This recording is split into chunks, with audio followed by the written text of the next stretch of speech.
Last B12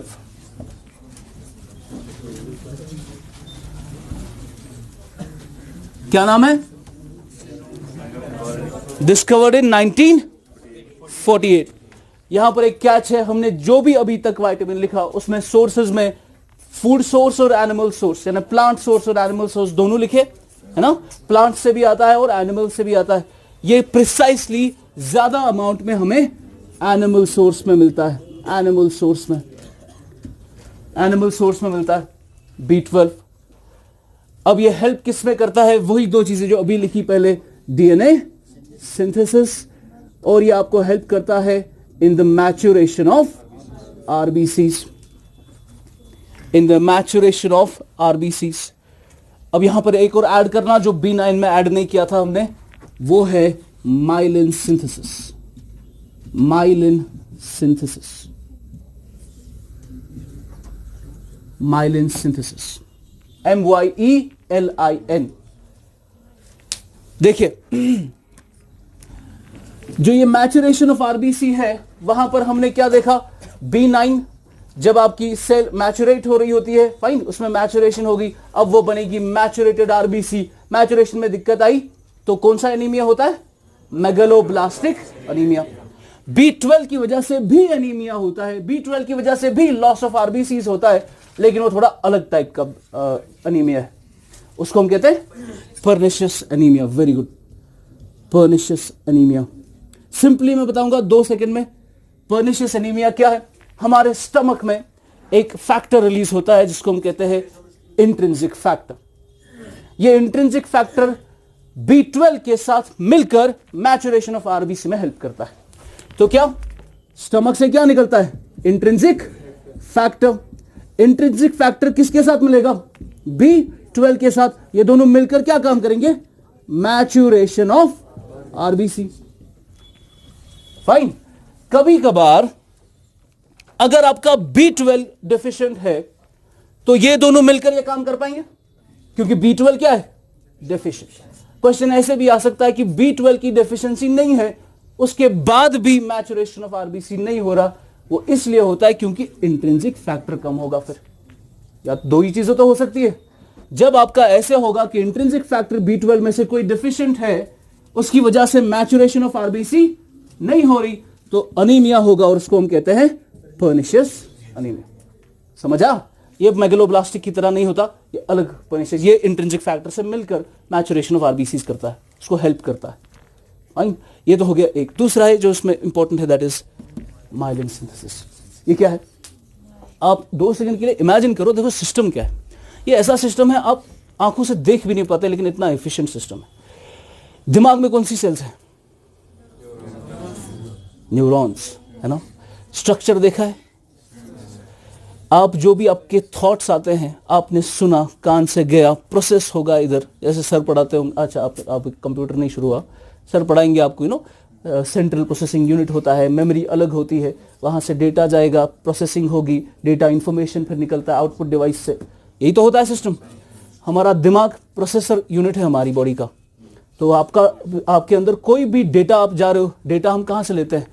5 senses से। मैं आपको टच कर रहा हूं तो मुझे मालूम पड़ा ये क्या है? हार्ड सरफेस है, ये डेटा ले रहा हूं मैं अंदर। और ये जब मैं टच किया, ये सेंसरी ऑर्गन है, जिसे टच करके मुझे ये डेटा दिया, दिमाग ने प्रोसेस किया और बोला ये हार्ड सरफेस है। ठीक, ये तो हो गया sense of touch. Sense of smell आपको आ गई, दिमाग ने प्रोसेस कहा अच्छी स्मेल नहीं है। सेंस ऑफ टेस्ट है आपका, आपकी आंखें हैं, ये क्या आप कंटेंट ले रहे हो, आप डेटा कंज्यूम कर रहे हो, फिर दिमाग बोलता है कि ये क्या है। अब दिमाग में जो नर्व सेल्स होती है वो इंफॉर्मेशन कैरी करती है ना, in the form of electric signals. ठीक, अगर आप अपनी दिमाग में इलेक्ट्रोड्स डालोगे, हम चेक कर सकते हैं कि कहां कहां आपकी इलेक्ट्रिक सिग्नल चल रही है, चेक कर सकते हैं। लेकिन ह्यूमन टेस्टिंग अभी इस पे नहीं हो रही। एनिमल्स में हमने टेस्टिंग की है, पिग्स पे हमने सर्जरी की उनके दिमाग में इलेक्ट्रोड्स डाल, इतने कहते हैं कि एक बाल से भी 100 गुना छोटे छोटे पतले पतले इलेक्ट्रोड्स, तो इंजरी नहीं होती कुछ। इलेक्ट्रोड्स डाले, उसके बाद उसको कनेक्ट करते हैं, उसके बाहर एक चिप होती है जो वायरलेसली कनेक्टेड होती है कंप्यूटर के साथ, और हम अगर इस पिग को एक लात मारेंगे, उसके दिमाग में ऐसे स्पाइक होता है। ठीक, तो ये इलेक्ट्रिकल सिग्नल्स कैरी होने में आप उसको मेजर भी कर सकते हो। अब ऐसे ही हमारी बॉडी में एक सेल होती है दिमाग में, वो क्या है?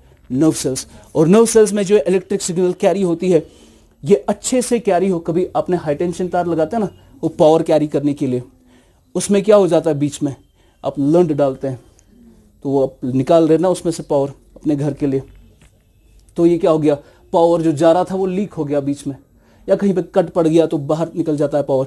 कभी आपने देखा होता है कि कभी जब वो ना मट फट जाती है, क्या बोलते हैं उसको, ट्रांसफार्मर, तो कुछ ऐसे ऐसे निकलती है, वो बिजली निकलती है। बिल्कुल ऐसे ही दिमाग में भी होता है। आपके दिमाग में नर्व सेल्स है, ये क्या कैरी कर रही है, सिग्नल्स। अब इसके ऊपर ये लीकेज ना हो बाहर, इसके ऊपर कुदरत ने एक ऐसे, सपोज ये पाइप जा रही है, इसके अंदर से हम क्या सिग्नल कैरी कर रहे हैं, ये बाहर लीक ना हो। गवर्नमेंट अभी क्या डाल रही है, रबर वाले हाई टेंशन डाल रही ना, ताकि लंड घसने पेन, वैसे ही डाल रही। ऊपर वाले ने पहले से ये सिस्टम रखा था इसके ऊपर, ये होती है एक इसके ऊपर एक लेयर, इसको हम कहते हैं माइलिन। इसकी वजह से जो ये इंफॉर्मेशन कैरी करता है न्यूरॉन, इसमें लीकेज नहीं होता। तो माइलिन के सिंथेसिस के लिए, माइलिन के बनने के लिए क्या इंपॉर्टेंट है, B12। B12 नहीं होगा, माइलिन सिंथेसिस नहीं होगा, कैरी नहीं होगी इलेक्ट्रिक सिग्नल्स एफिशिएंटली, तो आप प्रोसेस नहीं कर पाओगे। मैं जो बोल रहा हूं समझ नहीं आएगा, ठीक है ना। तो जिसको समझ नहीं आ रहा वो समझना, उसका माइलिन लिखो। Cyanocobalamin, it is found only in food. It is found only in food of animal origin. It is found only in food of animal origin. Like meat, egg, curd, fish, curd and fish. And this, क्या बोलते हैं, बोलिए बोलिए बोलिए बोलिए आप। देखिए इसमें आप देखेंगे, अगर मेजॉरिटी में एनिमल कंज्यूम करना इंपॉर्टेंट है, because there are essential nutrients जो आपको चाहिए। But you have to remember, किसी भी चीज़ को ब्लाइंडली फॉलो नहीं करना चाहिए। मतलब यह है, it's in our tradition that we consume non veg, है ना, इट्स आवर ट्रेडिशन। पर जो नहीं करते, we should not criticise them. There is an article, hopefully मैं आपके साथ शेयर करूंगा, it's a must read. US का एक स्कॉलर है, स्कॉलर क्योंकि ठीक बाहर वाले भी देख रहे हैं लोग, यूएस का एक स्कॉलर है, he is a Muslim scholar, जिसका टाइटल था, if Prophet would have been alive today he would have been a vegan. और वो कमाल का डेटा दिया है उसने, उसमें कमाल का डेटा। उसने मेरा मतलब, I had a thing towards non veg and मैंने बहुत कंजम्पशन अपना कम किया उस एक आर्टिकल की वजह से। If our Prophet would have been alive he would have been a vegan. Vegan होता है जो सूंघते भी नहीं है। एक हो गया वेजिटेरियन, वेजिटेरियन आपके अंडा उंडा खा लेते हैं। वेगन्स बिल्कुल होते हैं, मानिए आप बीजेपी आरएसएस, वो मानते नहीं। तो उन्होंने कहा कि प्रॉफिट वेगन होता है, क्योंकि जिस तरीके से एनिमल्स को अभी मारा जा रहा है, it is not in our faith उस तरीके से उनको ट्रीट किया जाए। उसमें उसने एक एग्जाम्पल दी थी चिकन्स की। मैं आपको एग्जाम्पल देता हूँ। हम चिकन लाते हैं पोल्ट्री से, कभी हम नहीं सोचते कि ये कहाँ से आया। चिकन्स जब भी आते हैं तो आपका जो पोल्ट्री फार्म होता है, वो लिमिटेड जगह होती है। उसको अब जाइए किसी के, अगर कोई पोल्ट्री चला रहा है, आप देखिए उसके पास एक जगह होगी जहाँ पर वो चिकन्स को रख रहा है। और बाहर क्या होता है, यहाँ भी ऐसा ही होता है, हमने बहुत सारे चिकन्स को एक ही जगह रखा होता है। अब चिकन्स में ये कैपेसिटी है कि वो एक जगह उनको अच्छा नहीं लगता, दे लाइक टू मूव, वो मूवमेंट करना चाहते हैं, एक जगह से दूसरी जगह उछल उछल के जाते हैं। अब जब हमने उनका वो फ्रीडम खत्म किया, हम उनको क्या करते हैं, एक जगह पे बंद करते हैं।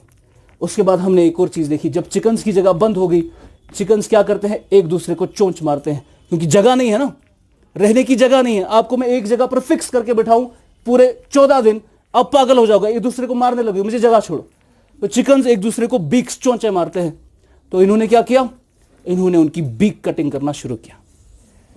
जो उनकी बीक्स है, उनकी चोंचे हैं, वो काटने लगे ताकि ये एक दूसरे को ना मारे, इंजरी ना हो। अब इस तरीके का ट्रीटमेंट आप कर रहे हैं और फिर जाके KFC बड़े मजे में खा रहे हैं। और अगर हमारे जिनको the people whom we look up to, अगर वो ऐसा ट्रीटमेंट देखते, ऑर्डर दे देते नहीं खाना है, ठीक है ना। इस तरीके से आप एनिमल्स के साथ भी सेम, आप शीप्स के साथ हम क्या करते हैं, आप पश्मीना लेते हैं तो ये किसी के ऊपर अल्लाह ताला ने उसका सिस्टम दिया है, तो डोंट यूज सच आइटम्स, जिसकी वजह से किसी एनिमल्स की ये होती है कि इंसान में अल्लाह ताला ने एक ही ऐसी स्पीशीज़ है दुनिया में जो दूसरी स्पीशीज़ को नुकसान पहुंचाती है, वो जो एक अपनी ही स्पीशीज़ के दूसरे पॉपुलेशन मेंबर को नुकसान पहुंचाती है, वो हम हैं, ठीक है ना। हमने कभी नहीं देखा एक चिकन दूसरे चिकन का मर्डर कर रहा है, तो यहीं पे होता है, गन निकालते फैरन के नीचे से, है ना।